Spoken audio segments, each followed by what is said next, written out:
Carbon வெளியேற்றத்தின் காரணமாக உலகம் முழுவதும்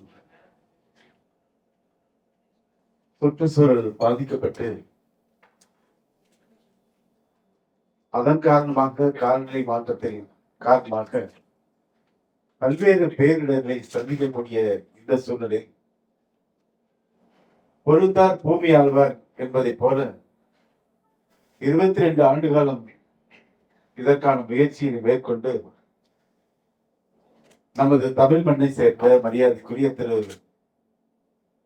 கண்ணப்பன் அவர்கள் இந்த KC5B ப்ராடக்டை தயார் பண்ணி இன்றைக்கு நமக்கு ஒப்படைச்சிருக்காங்க. குறிப்பா இந்த ப்ராடக்டை பொறுத்த வரைக்கும் முழுக்க முழுக்க சுற்றுச்சூழல் பாதுகாக்கக்கூடிய முக்கியமானது. நாம் ஒவ்வொரு நாளும் ஒவ்வொருவரும் தெரிந்தோ தெரியாமலோ ஏதோ ஒரு விதத்தில் இயற்கைக்கு எதிரான செயலை நாம் செய்து கொண்டே இருக்கிறோம். நாம் வீட்டிலிருந்து வெளியேறி வாகனங்களில் பயணத்தை தொடங்குவது முதல் இந்த அறையில் குளிரூட்டப்பட்ட அறையில் நாம் இங்கிருக்கின்ற ஒவ்வொரு நிமிடம் அப்படிப்பட்ட இந்த சூழலில் இன்றைக்கு இந்த சிறிய சோலார் பேனல் அமைத்து அது ஒரு 90 வினாடிகள் சார்ஜ் செய்யக்கூடிய ஒரு பேட்டரியை உருவாக்கி எந்த இடத்துல வேணாலும் பயன்படுத்தக்கூடிய அந்த ப்ராடக்டை நமக்கு தயார் பண்ணி கொடுத்திருக்காரு திரு கண்ணப்பன் சார். அவருக்கு வாழ்த்துக்கள், பாராட்டுக்களை நான் தெரிவிக்கிறேன். ஏன் என்றால் 2030க்குள்ளாக இப்ப சராசரியா 1700 ஆண்டுகளில் 1.3 டிகிரி செல்சியஸ் வெப்பநிலை உயர்ந்திருக்கும். 2030க்குள்ளாக 1.5 டிகிரி செல்சியஸுக்குள்ளாக சராசரி வெப்பநிலை உயர்வை கட்டுப்படுத்த வேண்டும் என IPCC ரிப்போர்ட் சொல்றது. Inter governmental panel on climate change, பன்னாட்டு அரசுகளுக்கு இடையான காலநிலை மாற்றத்துக்கான குழு அறிவிச்சிருக்கு. ஆனால் இடையில பல்வேறு இந்த சுற்றுச்சூழல் சம்பந்தப்பட்ட அறிஞர்கள் விஞ்ஞானிகள் என்ன சொல்றாங்கன்னா 2027லயே நம்ம அதை அடைஞ்சிருவோம் அப்படின்னு ஒரு எச்சரிக்கையை நமக்கு தந்திருக்கோம். அப்படிப்பட்ட சூழ்நிலையில இந்த சோலார் பேனல் மூலமா வடிவமைக்கப்பட்ட அந்த KC5 இந்த பொருளானது நாம பயன்படுத்த தொடங்கினா சராசரியா ஒவ்வொருத்தரும் குறைந்தபட்சம் ஒரு நாளைக்கு 1 யூனிட் 2 யூனிட் மின்சாரத்தை நம்ம பயன்படுத்த முடியும். மின்சாரத்தை ஏன் சார் சிக்கனமா பயன்படுத்தும்? 1 யூனிட் மின்சாரம் நாம பயன்படுத்துறோம்னா அது தயாரிக்கிறதுக்கு 700 லிட்டர் தண்ணீர் இணையானது என்பதை நாம் மறந்து விடக்கூடாது. அது இந்த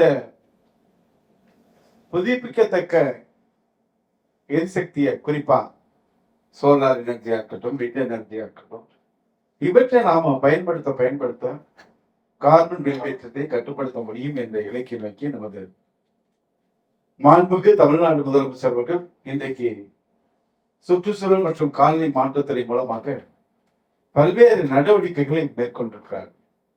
குறிப்பாக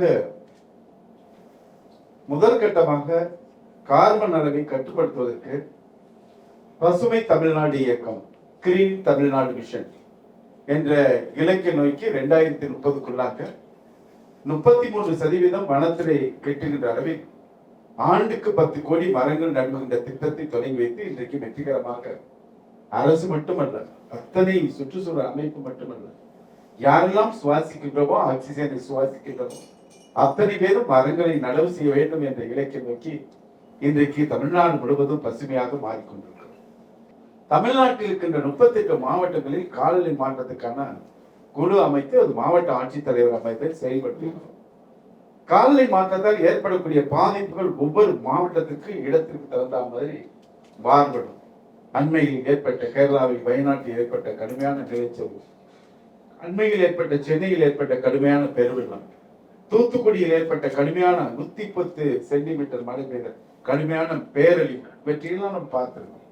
இவற்றையெல்லாம் நாம் தடுக்க வேண்டும் என்றால் நாம் இந்த இயற்கையை பாதுகாப்பதற்கான பணிகளை மேற்கொள்ள வேண்டும்.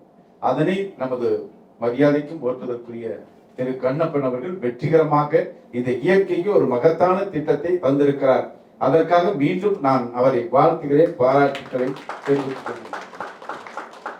குறிப்பா சைக்கிள், நாம எல்லாரும் சைக்கிளை பயன்படுத்துறதை குறைச்சிருக்கோம். சைக்கிள் பயன்படுத்துறது வாகனம் பயணிக்கிறதுக்கு சுற்றுச்சூழலுக்கு ஒரு சிறு தீங்கும் கிடையாது. அதே மாதிரி நாம இயற்கையை பாதுகாப்பதோடு மட்டுமல்ல, நம்மையும் நாம் பாதுகாக்கிறோம். அதே போலதான் இங்கே நமது திரு கண்ணப்பன் சார் உருவாக்கி கொடுத்திருக்கிற இந்த ஒரு அருமையான இந்த சுற்றுச்சூழல் பாதிக்கக்கூடிய இந்த பொருளானது மலைவாழ் மக்களுக்கு பயன்படும். ஒரு சில இடங்களில் மின்சாரத்தை இல்லாத இடங்களில் அதை பயன்படுத்தலாம். ஏன் நாமே ஒரு சில இடங்கள் தேவையான இடங்களில் பயன்படுத்த முடியும். அது மட்டுமல்லாமல் எதிர்காலத்தில் நாம பயன்படுத்த ரீசார்ஜ் செல்போன் சார்ஜ் பண்ணணும்னாலும் இதை பயன்படுத்தக்கூடிய அளவில் அவர் உருவாக்கி இருக்கிறார் என்றால் ஒரு தமிழர் ஒரு மிகப்பெரிய கண்டுபிடிப்பை எளிமையாக உருவாக்கி தந்திருக்கிறார். அது நமக்கு கிடைத்த வெற்றியாக நான் பார்க்கிறேன். இவர் கொடுத்த உடனேயே அதற்கான இதனுடைய தரம் என்ன, இதை எப்படி தயாரிக்கப்பட்டிருக்கிறது, எப்படி இந்த துறையினுடைய அதிகாரிகளை விசாரித்த பொழுது மிக மிக சரியான தொழில்நுட்பம் பயன்படுத்தப்பட்டிருக்கிறது. மிக தேர்ந்த முறையில் அந்த சோலார் பேனல் கூட ரொம்ப சின்ன சைஸ்ல கையடக்கத்துல எடுத்துட்டு போற மாதிரி கொடுத்திருக்காரு. அதனால நாம இன்றைக்கு ஒவ்வொரு வீட்லயும் நாம சோலார் பேனல் பயன்படுத்தணும். ஒவ்வொரு பள்ளியிலும் நாம சோலார் பேனல் பயன்படுத்தி மின்சாரம் பண்ணலாம். இப்படி புதுப்பிக்கத்தக்க எரிசக்தியை நாம் பயன்படுத்த தொடங்கணும். 2050க்குள்ளாக நாம் பயன்படுத்தக்கூடிய இந்த புதுப்பிக்கத்தக்க எரிசக்தியுடைய அளவை அதிகப்படுத்த வேண்டும் என்பதுதான் இன்றைக்கு அனைவருடைய இலக்காக இருக்கிறது. அப்படிப்பட்ட இந்த மிகச்சிறந்த ஒரு பொருளை KC5 அந்த ப்ராடக்டை தயார் பண்ணி நமக்கு ஒப்படைச்சிருக்கிறார். இந்த இளைஞர்கள் அதெல்லாம் எல்லா இடத்துக்கும் எடுத்து செல்வார்கள். குறிப்பா இயற்கை தன்னைத்தானே மறுசுழற்சி செய்யக்கூடியது. தன்னைத்தானே இருக்கக்கூடிய சூழ்நிலைக்கு தகுந்தவாறு அதை மாற்றிக்கொள்ளக்கூடிய மிகப்பெரிய ஒரு அற்புதமான அமைப்பு இயற்கை. அந்த இயற்கையை பாதுகாக்க வேண்டியது நம்ம முக்கியமான பொறுப்பு. இப்பொழுது இருக்கின்ற சூழ்நிலை கருத்து பல்வேறு இயற்கை ஆர்வலர்கள், திரு கண்ணப்பன் போன்றவர்கள் இது போன்ற இந்த கண்டுபிடிப்புகள்லாம் எதற்கு இணையானது என்றால், நாம் உடல்நிலை பாதிக்கப்பட்டால் உடனடியாக மருத்துவரை பார்க்கிறோம். நாம் அதற்கான சிகிச்சையை பெற்று நாம் நலம் பெற்று வருகிறோம். இன்றைக்கு இயற்கைக்கே பெரிய ஆபத்து ஏற்பட்டிருக்கிறது. ஆக ஒட்டுமொத்தமா இயற்கை சிதைக்கிறது யாருன்னு பார்த்தா மனிதர்கள் தான். இந்த மண்ணில் வாழ்கின்ற பறவைகள், பல்லுயிர்கள், விலங்கினங்கள், கடல் வாழ் மீன்கள், கடல் பறவைகள் யாராலும் சிறு தீர்ப்பு கூட கிடையாது. அத்தனையும் இயற்கையோடு இணைந்து வாழ்கின்றது. நாம் ஆரம்பத்தில் இயற்கையை ரசிக்க தொடங்கினோம், இப்பொழுது இயற்கையை ருசிக்க தொடங்கி இருக்கிறோம். அப்படிப்பட்ட சூழ்நிலையில் டாக்டர் நம்ம மரியாதைக்குரிய திரு கண்ணப்பன் சார் எனக்கு இயற்கையை பாதுகாக்கக்கூடிய ஒரு மருத்துவராக நான் பார்க்கிறேன். இயற்கையை பாதுகாக்கக்கூடிய மருத்துவராக நாம் அத்தனை பேரும் மாற வேண்டும். மாறுகின்ற பொழுது இந்த இயற்கையை நம்மால் பாதுகாக்க முடியும்.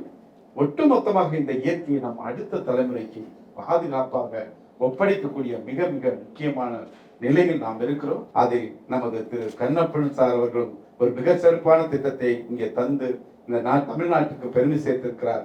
அவருக்கு மீண்டும் ஒருவரை வாழ்த்துக்கள், பாராட்டுக்களை கூறி நிறைவு செய்கிறேன். நன்றி, வணக்கம்.